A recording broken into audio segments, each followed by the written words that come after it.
So, isang panibagong menu na naman tayo guys. Bitter gourd na naman tayo ngayon.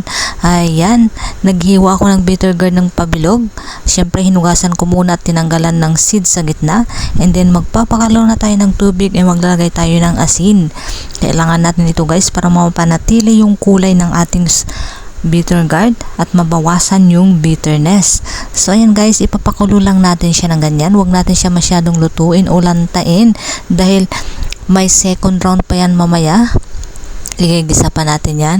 Ayan, kapag okay na, tatanggalin lang natin yan guys. Ayan, iset aside muna natin. Siyempre, naganda na rin ako ng konting onion at saka bawang para sa panggisa mamaya. At syempre, nagbati na rin ako ng egg. Depende sa dami ng egg na gusto nyo guys.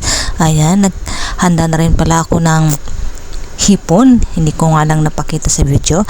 Ayan, naglagay na ako ng oil dito sa ating pan. Kailangan flat lamang siya para mailagay natin siya ng flat ang ating bitter gourd. So ayan, dinasenyuhan ko na para maganda naman ang pagkakaayos niyan.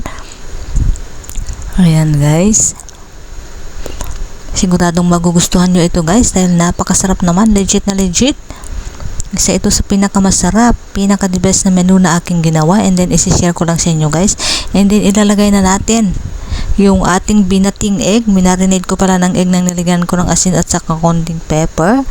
Ayan, at saka naglagay na rin ako ng konting chicken powder para naman malasa o masarap ang ating lulutuin. So ayan, ganyan lamang siya guys.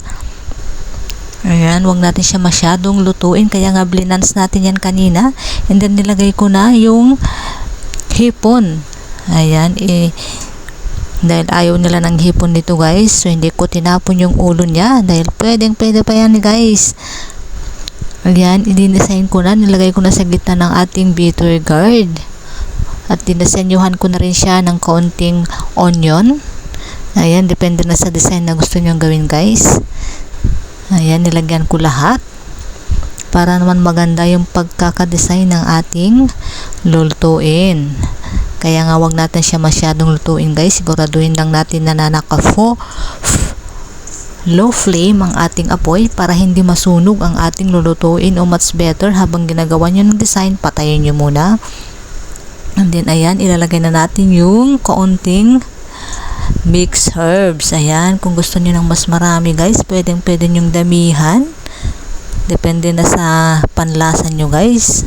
At nagnalagay na rin ako ng garlic herbs. So ayan na, ito na ang aking bitter gourd menu for today with prawn head. If you like this video guys, please comment down below, pa-subscribe naman and follow for more videos. Thank you guys for watching.